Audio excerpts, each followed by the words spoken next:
Hello बच्चों, welcome back to my YouTube channel Maths Plaza. तो बच्चों, आज मैं इस वीडियो में Bihar board class 9 physics chapter 2 chapter 2 में कल लास्ट टॉपिक कोणीय विस्थापन देखा गया था। आज हम उससे आगे देखने वाले हैं। चलिए स्टार्ट करते हैं। जो क्या टॉपिक है, एक रेडियन की परिभाषा, ठीक ना। एक रेडियन किसे कहते हैं, एक रेडियन किसे कहते हैं, ठीक ना। तो वृत्त की त्रिज्या के समान लंबाई के चाप द्वारा उस वृत्त के केंद्र पर बनाए गए कोण को एक रेडियन कहते हैं, ठीक ना। यानी कि किसी भी वृत्त का जो है जो कोण बनता है, उस कोण को जिस चीज में मापते हैं, ठीक ना, वो क्या कहलाता है, रेडियन कहलाता है। पहले लिखो फिर इसको समझते हैं। वृत्त की त्रिज्या के समान, वृत्त की त्रिज्या के समान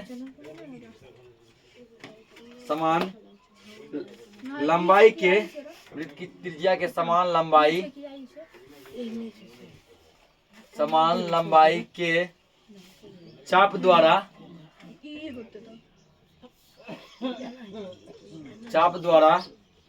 उस वृत्त के केंद्र पर,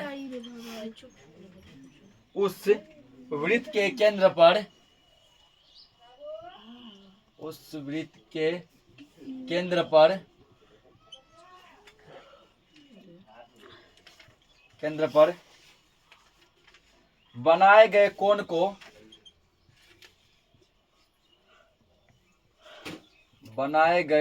को एक रेडियन कहते हैं।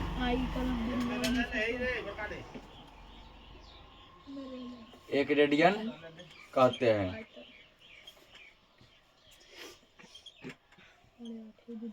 देखो, वृत्त की त्रिज्या के समान, जितना लंबाई का त्रिज्या है, ठीक ना, उतना ही लंबाई का जब उस वृत्त के चाप पर कोई कोण बनता है, ठीक ना, जितना लंबाई का त्रिज्या है उतना ही लंबाई का एक चाप काटा जाता है, जिसके कारण एक कोण बनता है। उस कोण को हम लोग क्या कहते हैं, एक रेडियन कहते हैं। यानी वृत्त की त्रिज्या के समान लंबाई के चाप द्वारा, जैसे त्रिज्या 5 सेंटीमीटर, तो जिस लंबाई का चाप काटेंगे, ठीक ना, वो भी होना चाहिए 5 सेंटीमीटर। त्रिज्या 8 सेंटीमीटर, तो चाप की लंबाई भी कितना होनी चाहिए, 8 सेंटीमीटर, ठीक ना।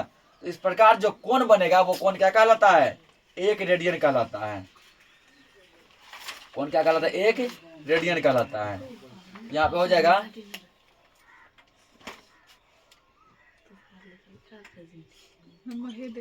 एक रेडियन बराबर, ठीक ना, एक रेडियन बराबर यहाँ होगा 57.3 डिग्री। एक रेडियन में कितना डिग्री होता है, 57.3 डिग्री। इतना मान होता है कि एक रेडियन में। इसको नोट करो। देखो अगला हेडिंग क्या, कोणीय वेग। क्या है, कोणीय वेग, ठीक ना। तो कल के क्लास में हम लोग जो फिगर जो ड्रा किए थे वही फिगर यहाँ पे बनाते हैं। ये मान के चलो एक क्या है, वृत्त है। ये क्या, एक वृत्त है, ठीक ना।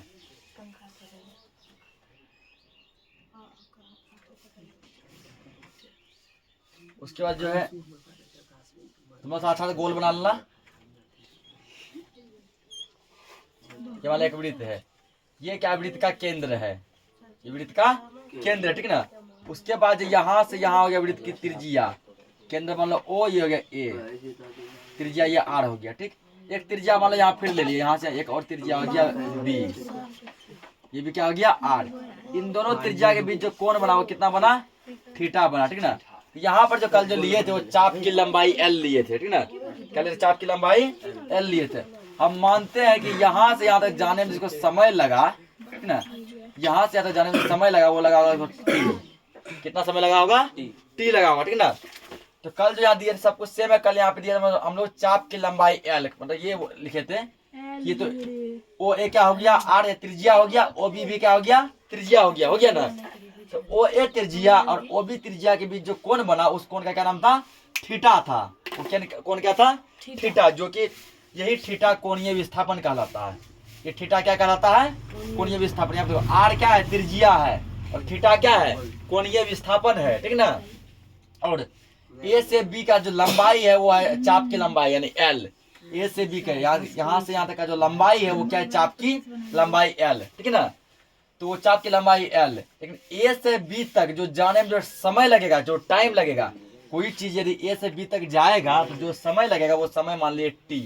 कितना समय लगता है, t लगता है, ठीक है। तो अब देखो कोणीय वेग क्या होगा, इसका डेफिनेशन लिखेंगे कि वृत्तीय पथ पर, वृत्तीय यानी गोलाकार पथ पर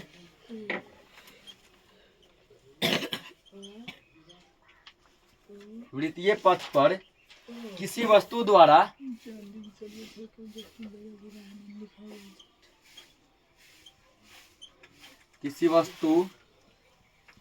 द्वारा इकाई समय में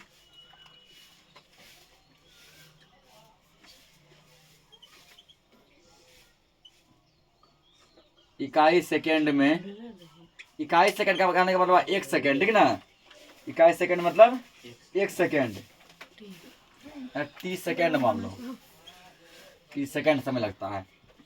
वृत्तीय पथ पर किसी वस्तु द्वारा इकाई सेकंड में बनाया गया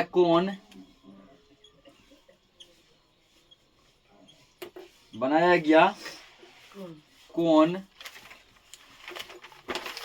कोणीय वेग कहलाता है। कोणीय वेग कहलाता है।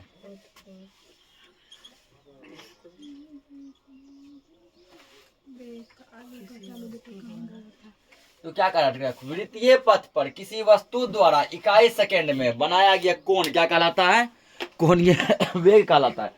इसका मतलब हुआ कि पहले ये मानो त्रिज्या खींचे OA, ठीक है ना। यहाँ पर किसी वस्तु को रख दिए, यहाँ कोई वस्तु क्या किए, रख दिए। मान लो यहाँ कोई गाड़ी है, ठीक। 1 सेकंड में वो जितना दूर चल रहा है, 1 सेकंड में इतना दूर गया, तो यहाँ एक लाइन खींचेंगे, OB खींचेंगे ना। यहाँ जो त्रिज्या बनेगा वही कहलाएगा क्या, सॉरी, यहाँ जो कोण बनेगा वही कहलाएगा कोणीय वेग। 1 सेकंड में यहाँ तक चल गया, यहाँ से लाइन खींचेंगे। तो 1 सेकंड में जहां तक चला, इकाई मतलब क्या हुआ, 1 इकाई मतलब 1, ठीक है। किसी वस्तु द्वारा इकाई सेकंड में बनाया गया कोण, अगर मान के चलो कि यहाँ कोई गाड़ी है, 1 सेकंड में वो यहाँ से यहाँ चल गया, ठीक ना। तो दूसरा बिंदु यहाँ से यहाँ मिलेंगे, B यहाँ आएगा, तो फिर इसके और इसके बीच कोण बनेगा वो क्या कहलाएगा, कोणीय वेग कहलाएगा। थीटा कोणीय वेग बन जाएगा। अगर मान लो 1 सेकंड में हल्का यही घसका तो दूसरा लाइन यही रहेगा ना। दोनों के बीच छोटा सा जो कोण बनेगा वही क्या कहलाएगा, कोणीय वेग कहलाएगा। वृत्तीय पथ पर जो 1 सेकंड में जितना कोण बनता है वो कोण क्या कहलाता है, कोणीय वेग कहलाता है, ठीक है ना। क्या कहलाता है, कोणीय वेग। अब लिखेंगे यहाँ पे, इससे मतलब किसे, कोणीय वेग को, इससे तो ये W नहीं है, उसका नाम है ओमेगा। ओमेगा कैसे लिखते हैं, ठीक ना। इसे ओमेगा से सूचित किया जाता है। जहां भी ओमेगा लिखा रहे, ठीक ना, समझ जाना वो कोणीय वेग का बात कर रहा है। किसका बात कर रहा है, कोणीय वेग का। कोणीय वेग को शॉर्टकट में किससे लिखेंगे, ओमेगा से। ये W जैसा ही होता है, थोड़ा ऐसे घुमा हुआ होता है ऐसे, ठीक ना। इसको ओमेगा पढ़ते हैं। क्या पढ़ते हैं, ओमेगा पढ़ते हैं। और W कुछ ऐसा होता है, ये बड़ी W, ये छोटी W, ये ओमेगा, ठीक ना। तो ब्रैकेट से इसको ओमेगा द्वारा सूचित करते हैं, ठीक। तो यानी कोणीय वेग वाला फॉर्मूला यहाँ बन जो जाएगा, कोणीय वेग। तो कोणीय वेग को किस लिए, तो ओमेगा सीखते हैं ना, यानी ओमेगा बराबर जो फॉर्मूला बनेगा यहाँ पर वो बनेगा थीटा बटे टाइम, थीटा बटे टाइम, ठीक है। थीटा बटे समय, ये हो गया फॉर्मूला, थीटा बटे समय। उसके बाद लिखेंगे मान लो इसका SI मात्रक, इसका मतलब किसका, कोणीय वेग का, ठीक ना। इसका SI मात्रक,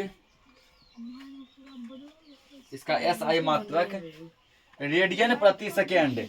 रेडियन को शॉर्ट कर लिखेंगे RAD, ठीक ना। RAD मतलब रेडियन या प्रति सेकेंड। रेडियन प्रति सेकेंड होता है, रेडियन प्रति सेकेंड होता है, पूछेगा, ठीक ना। ऑब्जेक्टिव में कोणीय वेग का SI मात्रक क्या होता है, रेडियन प्रति सेकेंड, ठीक। और कोणीय वेग को किससे सूचित करते हैं? ओमेगा से। कोणीय वेग बराबर क्या होता है? थीटा बटे समय, यानी कि ओमेगा इक्वल थीटा बटे टी, ठीक है ना। इसको नोट करो। देखो अगला जो है हेडिंग वो क्या है? कोणीय त्वरण, ठीक है ना, कोणीय त्वरण। इसका डेफिनेशन हो जाएगा कोणीय वेग में परिवर्तन की दर को कोणीय त्वरण कहते हैं, ठीक है ना। कोणीय वेग में जो परिवर्तन होता है, ठीक है, उस परिवर्तन को करने में जो समय लगता है वो क्या कहलाता है? कोणीय त्वरण कहलाता है। कोणीय वेग में परिवर्तन की दर को कोणीय त्वरण कहते हैं। ये तो इसका परिभाषा। कोणीय वेग में परिवर्तन की दर को कोणीय वेग में परिवर्तन की दर को कोणीय त्वरण कहते हैं। कोणीय त्वरण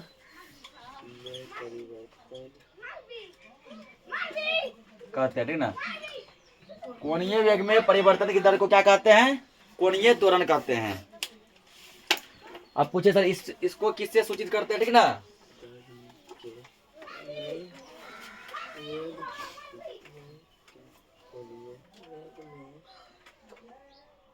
यहाँ पे इसे प्रायः इसको पढ़ते हैं अल्फा। क्या पढ़ते हैं इसको? अल्फा। आगे तुम लोग कहते ना मैथ में आ सकता है अल्फा और बीटा, ये है अल्फा, ये बीटा, ठीक ना। तो इसे प्रायः अल्फा से सूचित किया जाता है। सूचित किया जाता है। पूछ सकता है कोणीय त्वरण को किससे सूचित किया जाता है? अल्फा से सूचित किया जाता है। तो फॉर्मूला यहाँ पे बन जाएगा अल्फा बराबर, यदि कोणीय त्वरण बराबर कोणीय त्वरण यानी कि अल्फा, ठीक है। यदि फिजिक्स में अल्फा लिखा रहे समझ जाना ये कोणीय त्वरण है। अल्फा बराबर हो जाएगा ओमेगा 2 माइनस ओमेगा 1 बटे T2 माइनस T1, ये इसका फॉर्मूला हो जाएगा, ठीक ना। ओमेगा 2 माइनस ओमेगा 1 और T2 माइनस T1, ठीक ना। जहाँ ओमेगा 1 क्या है? कोणीय वेग। ओमेगा 2 भी क्या है? कोणीय वेग, ठीक है। उसके बाद देखो T1 क्या है? समय, और T2 भी क्या है? समय है। T1 समय में कोणीय वेग होगा W1, और ओमेगा 1 मतलब T2 समय में कोणीय वेग होगा ओमेगा 2। उसके बाद देखिए इसका SI मात्रक, इसका मतलब किसका? तो कोणीय त्वरण का। इसका SI मात्रक,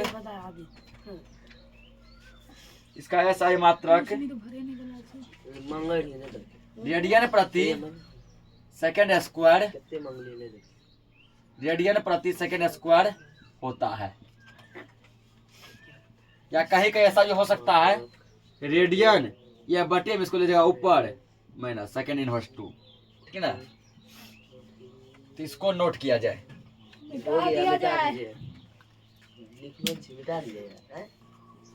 तो अगला हेडिंग क्या है? रेखीय वेग एवं कोणीय वेग में संबंध, ठीक है ना। रेखीय वेग और कोणीय वेग में क्या संबंध है, क्या रिलेशन बनता है, ठीक। तो पहले देखो जो हम लोग क्या करते हैं फिगर ड्रॉ करते हैं। तो मान लेते हैं ये गणित है, ठीक ना। फिगर बनाना है तो ये मार्कर साथ फिगर इससे बनाओ।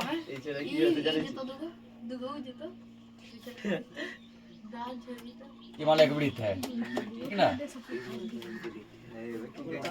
वृत्त है। उसके बाद यहाँ मान लेते हैं कि वृत्त का केंद्र जो ये O है। केंद्र कितना है? O है, ठीक ना। और वृत्त की त्रिज्या जो है ये त्रिज्या R है। R मान लिए। कोई वस्तु जो यहाँ P पे यानी OP, ठीक ना, यहाँ से कोई वस्तु क्या करती है? तो चलना पूरा प्रारंभ करती है।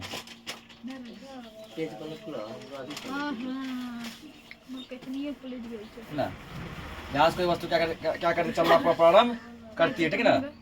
एक चक्कर पूरा करने में जो है, एक चक्कर पूरा करने में इस वस्तु को समय लगता है, वो लगता है T सेकेंड। कितना लगता है? T सेकेंड लगता है, ठीक ना। यानी जैसे पी से चलना स्टार्ट किया और पूरा चारों बगल घूमते घूमते घूमते घूमते जो है फिर से यदि ये पी पर ही पहुंचता है, इसको जो समय लगता है वो लगता है टी सेकेंड। कितना समय लग गया?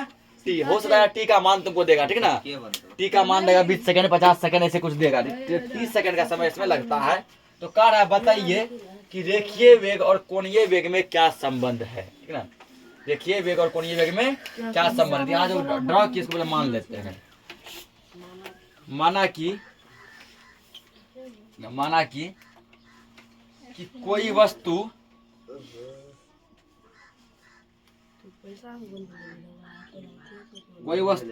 आर त्रिज्या वाले, क्योंकि इसकी त्रिज्या कितनी है? आर है, ठीक ना। कोई वस्तु आर त्रिज्या वाले वृत्ताकार पथ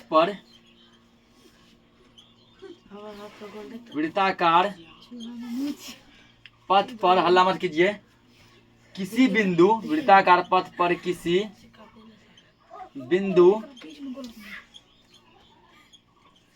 बिंदु P से चलना प्रारंभ करती है।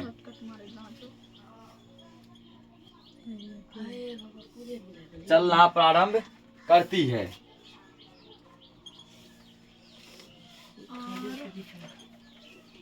चलना प्रारंभ करती है जिसका केंद्र O है। जिसका केंद्र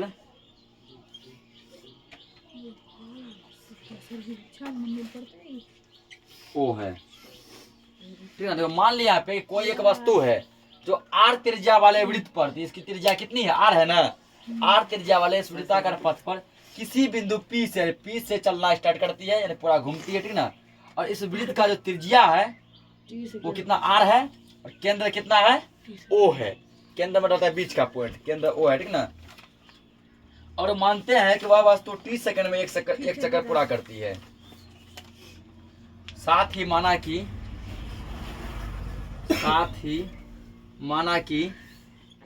और दूसरा बात ये मान लिए, साथ ही माना कि वह वस्तु 30 सेकंड में, साथ ही माना कि वह वस्तु 30 सेकंड में एक चक्कर पूरा करता है। 30 सेकंड में एक चक्कर पूरा करता है, ठीक ना। यानी कि P से चलना स्टार्ट किया और घूमते घूमते जब फिर से जब P ही पहुंचेगा तो समय लगेगा इसको 30 सेकंड। कितना समय लगेगा इसको? 30 सेकंड, ठीक ना। 30 सेकंड में ये क्या करता है? एक चक्कर अपना पूरा कर लेता है, ठीक, पूरा कर लेता है। तो तब जो होगा यहाँ पे रेखीय वेग बराबर हो जाएगा, पूरा करता है रेखीय वेग बराबर, रेखीय वेग को हम लोग लिखते हैं V से। रेखीय वेग V बराबर होगा इसका फॉर्मूला 2 पाई R बटे में T। इसको मतलब समीकरण फर्स्ट, ठीक ना। तो रेखीय वेग बराबर क्या हो गया? वृत्त की परिधि बटे समय। वृत्त की परिधि कितनी होती है? 2 पाई R। वृत्त का परिधि कितना होता है? 2 पाई R। तो 2 पाई R बटे में T, ये हो गया रेखीय वेग, ठीक ना। उसके बाद देखो जब ये एक चक्कर जब पूरा होता है तो इसमें जब कोण जो बनता है वो 360 डिग्री का बनता है। तुमने जैसे पढ़ा होगा किसी वृत्त के जो है, ठीक ना, किसी वृत्त का जो कोण जो बनता है वो कितना बनता है? 360 डिग्री। यदि कोई आदमी यहाँ से चलना प्रारंभ किया, चलते चलते चलते चलते फिर से यहीं पहुंच गया तो उसके बीच जो एंगल बनेगा, जो कोण बनेगा वो 360 डिग्री का बनेगा। कितना डिग्री का बनेगा? 360 डिग्री का बनेगा। तो अब यहाँ आगे लिखेंगे, फिर इसके बाद यहाँ से लिखना जो यहाँ लिखा रहे हैं, ठीक ना।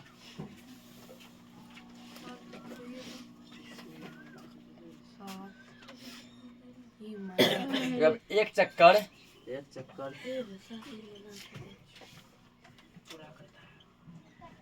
चक्कर पूरा करने में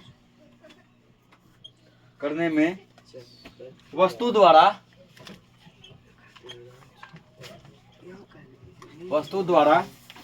वृत्त के केंद्र पर, वस्तु द्वारा वृत्त के केंद्र पर बनाया गया कोण बनाया गया कोण 360 डिग्री होता है, ठीक ना, 360 डिग्री होता है। यानी वृत्त पर जो संपूर्ण कोण होता है वो कितना होता है, 360 डिग्री। और अर्धवृत्त बोलेगा यानी कि आधा वृत्त यहाँ से, ठीक ना, यदि यहाँ से बोलेगा ऊपर के यहाँ से लेके यहाँ तक चलेगा, कितना कोण बनेगा 180, आधा यहाँ से चल के यहाँ रुक जाए 180, यदि पूरा चल गया कितना बनेगा 360 डिग्री बनेगा, ठीक है ना। तो एक चक्कर पूरा करने में वस्तु द्वारा वृत्त के केंद्र पर बनाया गया कोण कितना होता है, 360 डिग्री होता है। अब यह लिखेंगे कोणीय विस्थापन बराबर, कोणीय विस्थापन नहीं, ओमेगा से किसको लिखे हैं, तो कोणीय वेग बराबर, ठीक है ना, क्या लिखना, कोणीय वेग बराबर, कोणीय वेग। कोणीय वेग को किस लिखते हैं, ओमेगा से, बड़े कर दो ओमेगा बराबर, इसका फॉर्मूला बन जाएगा 360 डिग्री बटे में समय टी, ठीक ना। और देखो 360 डिग्री को हम लोग क्या लिख सकते हैं, 2 पाई लिखते हैं बटे समय, इसको बोलो समीकरण 2, क्या लिख दो आप, चूंकि ब्रैकेट में चूंकि पाई बराबर 180 डिग्री, ये हमेशा याद रखना काम आएगा। ये पाई का मान कितना होता है 180 डिग्री, ठीक है। पाई को मापते हैं रेडियन में, इसको मापते हैं डिग्री में, तो पाई बराबर 180 degree, pi radian equal 180 degree. अब देखो तो पाई का मान हुआ 180 डिग्री, एक पाई में 180 डिग्री, 2 पाई में 360 डिग्री होगा ना, 180 डिग्री बराबर 1 पाई, 360 डिग्री बराबर 2 पाई, उसका 18 क्या 54, 540 डिग्री बराबर 3 पाई, ऐसे होगा। ये हो गया समीकरण 2, ये क्या हो गया समीकरण 2, ठीक ना। इतना पहले क्या किया जाए, नोट किया जाए, नीचे वाला हो गया होगा, ठीक है ना। ये समीकरण क्या हो गया, 2 हो गया।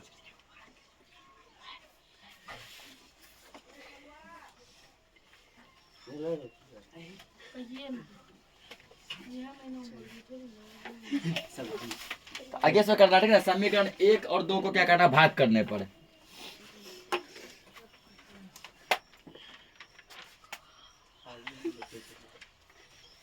समीकरण 1 तथा समीकरण 2 को, समीकरण 2 शॉर्टकट में समीकरण लिखे हैं, पूरा लिखा था समीकरण ऐसे समीकरण, ठीक ना। समीकरण 1 तथा समीकरण 2 को भाग करने पर, भाग करने पर भाग कर दो, तो समीकरण 1 कितना है, तो समीकरण 1 था हमारा भी, है ना, समीकरण 2, उसके बाद समीकरण जो है 2 कितना है, ओमेगा, है ना। तो भी का मान देखो, तो भी का मान क्या लिखे हैं, 2 पाई आर बटे टी, इसके भी के बदले यहाँ लिखो 2 पाई आर बटे टी बटे ओमेगा का मान क्या है, 2 पाई बटे टी, ये है ना, 2 पाई बटे टी। क्या क्या समीकरण 1 तथा 2 को भाग करने पे, 1 था भी और 2 क्या था, ओमेगा, भी का मान ये है, लिखे ना समीकरण 1 में भी का मान, और ये किसका मान है, ओमेगा का। अब हम ऐसा जानते हैं, ऐसा उलटता है कैसे, 2 पाई आर बटे टी सेम रहेगा, ये भाग ऐसे बदल दो, गुना में बदले, जो नीचे है वो ऊपर, जो ऊपर है वो नीचे, टी कहाँ नीचे है ना, टी जगह ऊपर बटे 2 पाई कहाँ ऊपर है ना, ये आएगा नीचे। अब देखो कौन कौन कट रहा है, उसको कटा दो, ठीक ना। यहाँ देखो कट कौन कौन रहा है, टी से टी हो गया कैंसिल, हो गया ना, टी से टी क्या हो गया, कैंसिल हो गया। उसके बाद तुमको यहाँ पे और क्या कैंसिल हो जाएगा, तो 2 पाई से 2 पाई भी क्या हो गया, कैंसिल हो गया, ठीक है। ये हो गया भी बाय ओमेगा, तुमको क्या बच गया, भी बाय ओमेगा बराबर बच गया आर, भी बाय ओमेगा बराबर क्या बच गया आर। इसके नीचे देखो 1 मान सकते हैं ना, कोना कोनी गुना करो, तो भी बराबर यहाँ गया ओमेगा आर, ऐसे नहीं मोड़ा, ओमेगा है, ये क्या हो जाएगा, ओमेगा आर हो जाएगा, ठीक ना, ओमेगा आर, ठीक। इसको यदि हिंदी में लिखना चाहेगा तो यहाँ लिख सकते हैं कि भी क्या है, भी है रेखीय वेग, ठीक ना, भी क्या है, रेखीय वेग, रेखीय वेग बराबर ओमेगा क्या है, ओमेगा है कोणीय वेग, कोणीय वेग गुना आर क्या है, आर है त्रिज्या, आर क्या है त्रिज्या, ये लिख दिया इसको हिंदी में, ठीक ना। रेखीय वेग बराबर कोणीय वेग गुना त्रिज्या, ठीक है, कोणीय वेग गुना त्रिज्या, इसको नोट करो। तो क्वेश्चन है, एक एथलीट वृत्तीय रास्ते जिसका व्यास है, देखिए वृत्त का व्यास है 200 मीटर। कितना व्यास है? 200 मीटर। कोई आदमी जो है 200 मीटर वाले वृत्त का एक चक्कर पूरा कर देता है 40 सेकंड में, ठीक ना। एक वृत्त है, ठीक, यहाँ चला प्रारंभ किया, घूमते घूमते घूमते घूमते फिर से यही पहुंच गया, समय लगा उसको 40 सेकंड, ठीक ना। और वृत्त का व्यास कितना है? 200 मीटर है। हल्ला मत करो, ठीक ना। यदि वो आदमी 2 मिनट 20 सेकंड तक लगातार घूमते रहे, घूमते रहे, कितना दूर वो चलेगा? कितना दूर वो चलेगा? देखो हल पहले देखो, ठीक ना। पहले देखेगा वृत्तीय रास्ते का त्रिज्या निकालेंगे। व्यास दिया गया है, वृत्तीय रास्ते की त्रिज्या,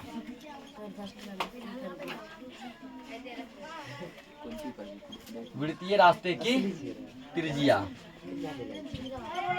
त्रिज्या यानी कि आर, ठीक है ना। त्रिज्या बराबर फॉर्मूला होता है व्यास बटे 2, व्यास बटे में 2। व्यास कितना है? 200 है ना। व्यास कितना है? 200 बटे 2, कट क्या गया? 100 बराबर 100 मीटर। यानी वृत्त की त्रिज्या जो वो कितनी है? 100 मीटर है। हल्ला नहीं करेगा कोई। वृत्त की त्रिज्या कितनी मीटर है? 100 मीटर है, ठीक ना। अब जो है क्या करेंगे हम लोग,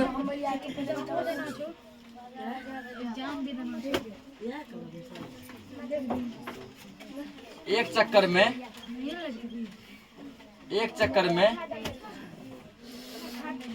एथलीट द्वारा तय की गई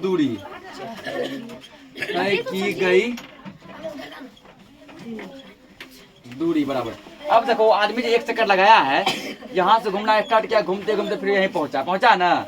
तो जिस जगह चलना प्रारंभ करते हैं फिर से वहीं पहुंच जाते हैं, वो कहलाता है वृत्त की परिधि। क्या कहलाता है? वृत्त की परिधि। तो वृत्त का परिधि कितना होता है? 2πr। तो कितना होता है? 2πr। तो एक चक्कर में एथलीट द्वारा जो तय किया गया दूरी है वो कितना है? वृत्त के परिधि के बराबर है, 2πr के बराबर है ना। अब 2π गुना r का मान कितना है? 100 मीटर। r का मान कितना? 100 metre, 200 pi metre, 200 pi metre, ठीक ना। ये क्या वो 1 सेकंड में, कितना सेकंड में किया? 1 सेकंड में 40 सेकंड में किया है। एक चक्कर वो पूरा कितना देर में करता है? 40 सेकंड में। तो एक चक्कर जो है वो एक चक्कर में कितना दूरी? 200 पाई मीटर, 200 पाई मीटर। समय कितना लगा? 40 सेकंड। अब क्या करो, 1 सेकंड में तय की गई दूरी, 1 सेकंड में तय की गई दूरी बराबर। तो देखो 40 सेकंड में किया वो 200 पाई मीटर। तो 1 सेकंड में कितना करेगा? बटे कर दो 40, बटे क्या कर देंगे? 40 सेकंड का 5 बार में, यानी 5 पाई मीटर। 1 सेकंड में कितना दूरी तय किया? 5 पाई मीटर, ठीक है ना। इसीलिए 1 सेकंड में इतना क्या? इसीलिए कितना हम पूछ रहा है? 2 मिनट 20 सेकंड। 2 मिनट 20 सेकंड में कितना सेकंड होगा? 1 मिनट में 60 सेकंड, 2 मिनट में 120 सेकंड और 20 सेकंड ये 140 सेकंड। बल्कि मैंने तो 140 सेकंड में तय की गई दूरी, तय की गई दूरी बराबर। इसको क्या करो, ये 1 सेकंड का इतना से गुना कर दो, 5 पाई गुना 140 बराबर 5 गुना पाई का मान होता है 22/7 गुना 140 कटाई 7 से कटेगा 2 यानी 20 बार में। ये कितना? 22 पंचे 2 पंचे 10 का 0 हासिल 1 2 पंचे 10 11 110 गुना 20 11 दूना 22 00 2200 मीटर 2200 मीटर, ठीक ना। इतना वो क्या करेगा? तय करेगा। सादा चौड़ा, ठीक ना। तो इसी के साथ जो ये चैप्टर पूरा क्या हो गया? खत्म हो गया, ठीक ना। तो कुछ इसका जो क्वेश्चन आंसर है जो कि तुम लोग से बन जाएगा, जो इस थ्योरी से है। कुछ ऐसा भी क्वेश्चन आंसर है जो कि नहीं बनेगा, जो नहीं बनेगा वो हम लोग करवा देंगे। तो मिलते हैं नेक्स्ट लेक्चर में, तब तक के लिए जय हिंद।